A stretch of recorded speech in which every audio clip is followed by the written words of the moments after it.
يكرمون أفكار أهلا يا رمضان يا شهر القرآن أهلا يا رمضان مرحبا يا رمضان أهلا يا Hashama ilmaan Oromoo nageenyi Rabbii bakka jirtan hundaatti simbira haa jiraatu. Guyyaan nagaa hedduudha, guyyaan badii tokko jaane.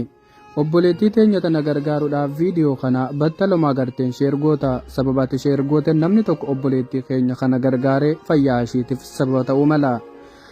Obboleettiin keenya maqaan ishii Madiinaa Alamuu jaamti. Oromiyaa godina Wallaggaatti dhalatte. Akkuma nama kamuu dalagadheetan jiraadhaatte biyya Suudaan magaalaa Khartoum naannoo Arkaawitti jaamu jiraachaa turte. Guyyaa 10 dura nyaata hojjechuudhaaf kushiinaa seente. Iddoo nyaata itti qopheessanitti otoo nyaata hojjechaa jirtu gaasni itti dhukka'ee qaama ishee guutuu barbadeessee jira. Obboleettii teenya tana wal'aanuudhaaf doktoroonni maallaqa guddaa gaafatan. Yooniif hin gargaarre immoo carraan fayyaa ishee hedduu ulfaataadha.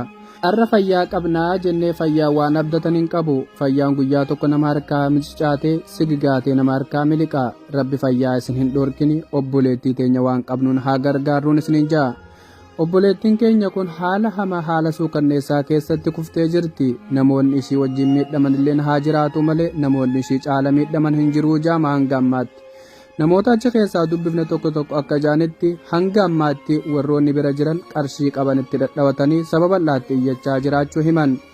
Namoonni Rabbi isinii laaffise Rabbi kadhaadhaan akkasuma waan qabdanii yoo hirmaattan fayyaa obboleettii teenyatiif sababa ta'uu malla. Rabbi obboleettii teenya fayyaa bakka itti haa deebisu. Isinilleen balaa akkanaa irraa Rabbi isinaa of kolchu nagaan bobbaasee nagaan isinaa galchu. Bakka jirtanitti balaa of kolaa nagaan bobbaa nagaan galaa. Obboleettii teenya haa gargaaru lafa jirtanitti nagaa ta'a. ዶክተሮቹም ማንም ሰው መጥቶ እያያት አይደለም። በተቻላችሁ መጠን እጃችሁን ዘርጉላት እላችኋለሁ። በአላህ ስም ይዣችኋለሁ። አመሰግናለሁ። Duuti obbolaa keetii abdiisi kuchisiisee yoo golatti deebite kan isaanii hin boo'in keetuma boo'adhu ati sinuma duute. Yaa Oromoo haalli amma keessa jirru haala jibbisiisaa. Walloo fi Karrayyuun guyyaa takka waraanni irraa dhaabbatee hin beeku. Cinaaqsan irraan Oromoon Harargee haala yaaddessaa keessatti argama. Waraanamaa jira. Booranni beelan hongeedhaan uummanni nurraa miidhamaa jira.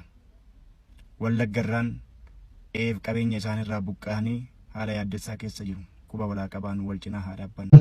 Wallooti yaa rabbummaan si haa birmatuhu kakalloo yaa ijoollee warqituhu diina ofii biyya nyaachisaa jirti argituhu. Qeerroo walloo falmii malee diddee jirti gabrummaa. Jaara garraa meeshaa harcaasee fi gadiinni lubbuufi gifaa baloo jechuun tahuu didde akka televizoona gubbaa. Assalamu alaikum jedheetin jalqabaa wa alaikum salaam jedhaana jalaa qabaa dhaamsi har'aa jabduu dafaana dhaqqabaa. Goota sanyii gootaa ta mul'ii zinnaaraa joollee warra walloo dhaqaatii ilaalaa kutaan 11 lakkaa dafaa yaalaa.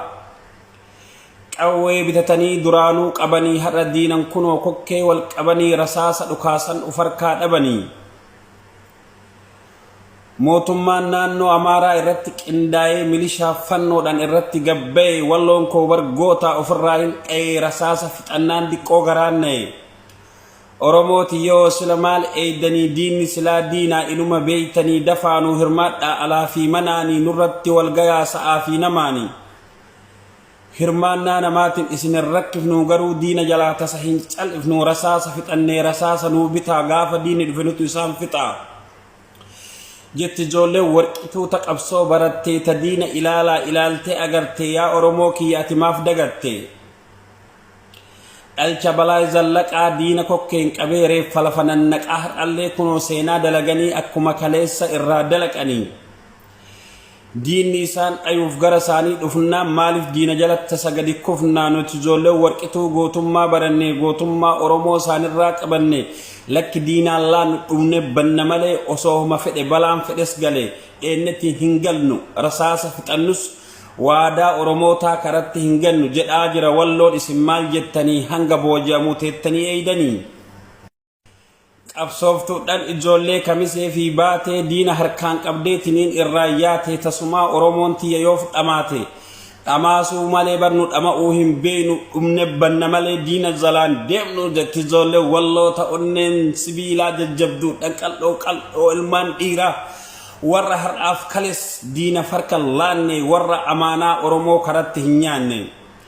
kutaan 11 haamilee haa taanuuf waan biraan barbaadanii qabeenya mallaqaatiin isaan biraa haa baanu rasaasa bitanii mul'itti haa hidhatanii garaa jabeeffatanii diina haa fixanii.